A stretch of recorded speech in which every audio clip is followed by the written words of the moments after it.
Моя комната. Мы живем в трехкомнатной квартире.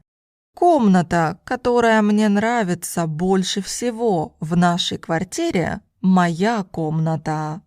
Я использую свою комнату и как место для занятий, и как спальню. Она уютная и удобная. В моей комнате немного мебели, только все самое необходимое. Встроенная в стены мебель не занимает много места. Слева стоит моя кровать и мой письменный стол.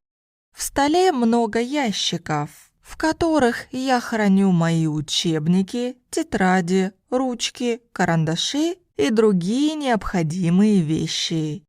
Справа стоит диван и встроенный шкаф. В правом углу расположено удобное кресло.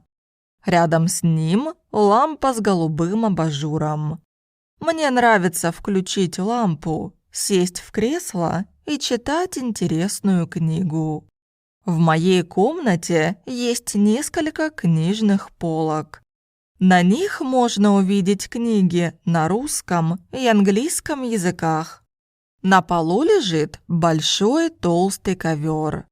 На стене висят несколько плакатов с моими любимыми исполнителями. Мне очень нравится моя комната. Когда друзья приходят меня проведать, я всегда приглашаю их в свою комнату. Моя комната – хорошее место для отдыха и для работы.